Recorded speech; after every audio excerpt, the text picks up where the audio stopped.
दोस्तों, आज हम एक ऐसे मुद्दे पर बात करने वाले हैं जिसे लेकर अक्सर लोगों के मन में कंफ्यूजन रहता है।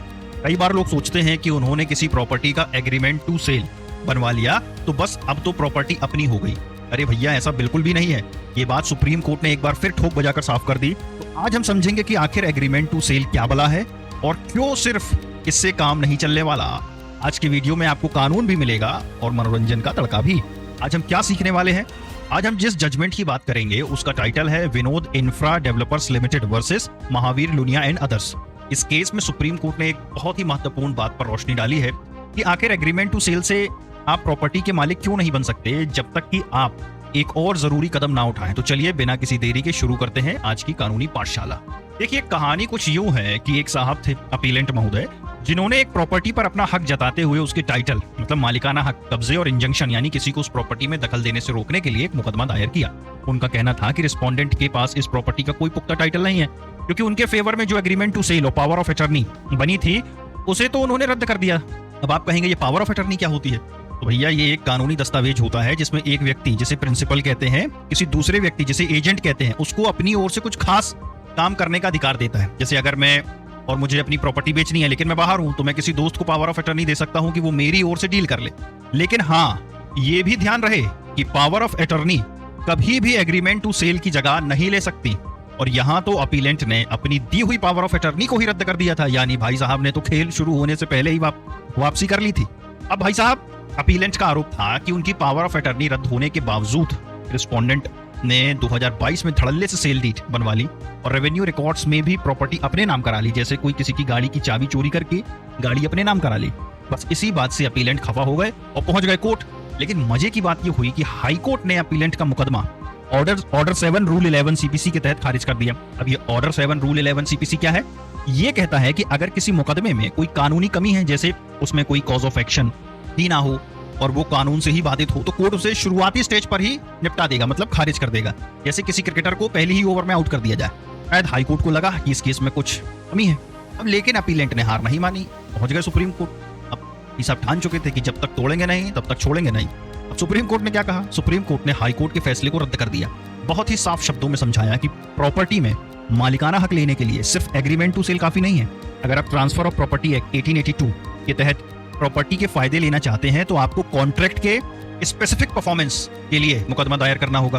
अरे अब आप कहेंगे ये क्या आ गया? अब स्पेसिफिक परफॉर्मेंस देखिए, इसे ऐसे समझिए। मान लीजिए आपने किसी के साथ प्रॉपर्टी खरीदने का एग्रीमेंट टू सेल किया।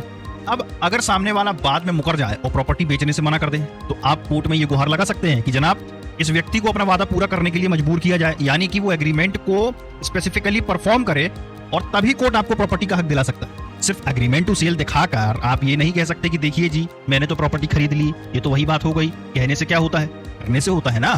अब सुप्रीम कोर्ट ने साफ कहा, in the absence of a suit for a specific performance the agreement to sale can not be relied upon to claim ownership और to assert any transferable interest in the property. यानी specific performance के मुकदमे के बिना agreement to sale को property पर मालिकाना हक या कोई हस्तांतरणीय हित मतलब ट्रांसफरेबल इंटरेस्ट दावा करने के लिए इस्तेमाल नहीं किया जा सकता। सीधा गलत है। देखो, जब तक आप पूरी फीस नहीं भरते तब तक डिग्री नहीं मिलती, चाहे इतने भी असाइनमेंट सबमिट कर लो। Unregistered agreement to sale. Court ने एक और बड़ा पॉइंट उठाया, section 54 TPA transfer of property act का जिक्र करते हुए उन्होंने कहा कि अगर स्पेसिफिक परफॉर्मेंस का मुकदमा दायर भी नहीं किया गया होता तब भी अनरजिस्टर्ड एग्रीमेंट टू सेल से रिस्पोंडेंट नंबर 1 को कोई फायदा नहीं होता। क्यों? क्योंकि अनरजिस्टर्ड एग्रीमेंट टू सेल भले ही उसमें कब्जा भी मिल गया हो, प्रॉपर्टी में कोई मालिकाना हक या कोई इंटरेस्ट नहीं देता।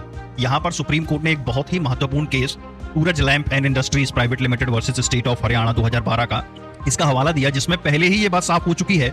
जैसे सिर्फ गर्लफ्रेंड बोल देने से शादी नहीं हो जाती, वैसे ही सिर्फ एग्रीमेंट टू सेल से आप प्रॉपर्टी के मालिक नहीं बन जाते। कोर्ट ने दोहराया कि अचल संपत्ति मतलब इमूवेबल प्रॉपर्टी का मालिकाना हक केवल रजिस्टर्ड सेल्स डीड से ही ट्रांसफर हो सकता है। इसके लिए उन्होंने हाल ही के एक और case the Cosmos cooperative bank limited versus central bank of India and others 2025 का भी जिक्र किया। अब एक और ताजा तरीन फैसला है MS अनंतमूर्ति VJ मंजुला 2025 का, जहां कोर्ट ने विस्तार से समझाया कि अनरजिस्टर्ड एग्रीमेंट टू सेल अपने आप में अचल संपत्ति में कोई हक, टाइटल या इंटरेस्ट पैदा नहीं करता या ट्रांसफर नहीं करता। मतलब कागजों पर नाम चढ़ना भी जरूरी है, वरना सब हवाई बातें हैं। सुप्रीम कोर्ट ने MS Ananthamurthy versus J Manjula case से एक और धांसू बात उठाई। It is a settled law that transfer of immovable property by way of sale can only be by a deed of conveyance. An agreement to sale is not a conveyance. It is not a document of title or a deed of transfer of property and does not confer ownership, right or title. In Suraj Lamp, this court had reiterated that an agreement to sale does not meet the requirement of section 54 and 55 of the Transfer of Property Act to effectuate a transfer. अब इसका सीधा मतलब ये है कि अचल संपत्ति की बिक्री केवल एक कन्वेयंस डीड ऑफ कन्वेयंस के जरिए ही हो सकती है।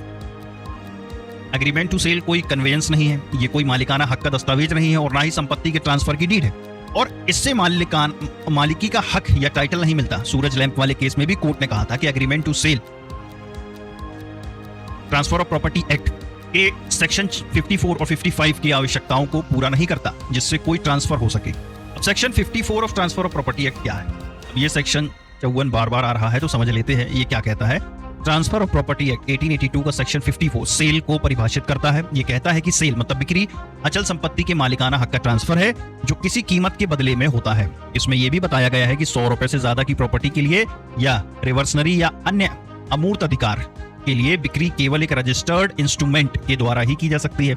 आसान भाषा में अगर प्रॉपर्टी थोड़ी भी महंगी है तो उसे बेचने के लिए आपको उसे रजिस्टर करवाना पड़ेगा। बिना रजिस्ट्रेशन के वो कानूनी तौर पर बेची हुई नहीं मानी जाएगी। जैसे वोटर आईडी कार्ड के बिना वोट नहीं डाल सकते वैसे ही रजिस्ट्रेशन के बिना प्रॉपर्टी ट्रांसफर नहीं कर सकते। तो मेरे काबिल दोस्तों, इस पूरे किस्से का सार ये है कि अगर आप कोई प्रॉपर्टी खरीदने या बेचने जा रहे हैं तो सिर्फ एग्रीमेंट टू सेल पर अटके मत रहना। वो सिर्फ एक वादा है, एक इरादा है कि हम भविष्य में ये डील फाइनल करेंगे। इसलिए खिलाड़ी तो रजिस्टर्ड सेल डीड है और अगर सामने वाला मुकर जाए तो स्पेसिफिक परफॉर्मेंस का मुकदमा ही आपका ब्रह्मास्त्र है। याद रखिएगा, कानून में आधी अधूरी जानकारी नुकसानदेह हो सकती है। सुप्रीम कोर्ट ने इस केस में साफ कर दिया कि 24/5/2014 का अनरजिस्टर्ड एग्रीमेंट टू सेल किसी भी हाल में ट्रांसफर ऑफ प्रॉपर्टी एक्ट 1882 के सेक्शन 54 के तहत रिस्पोंडेंट नंबर 1 के पक्ष में कोई हक, टाइटल या इंटरेस्ट पैदा या ट्रांसफर नहीं करता और ऊपर से पावर ऑफ अटर्नी भी रद्द हो चुकी थी, जिससे किसी भी दावे को और भी कमजोर कर दिया। ये तो वही बात हो गई, ना खुदा ही मिला ना विसाल सनम। तो देखा आपने कानून की बारीकियों को समझना कितना जरूरी है। उम्मीद है ये जानकारी आपके लिए फायदेमंद होगी।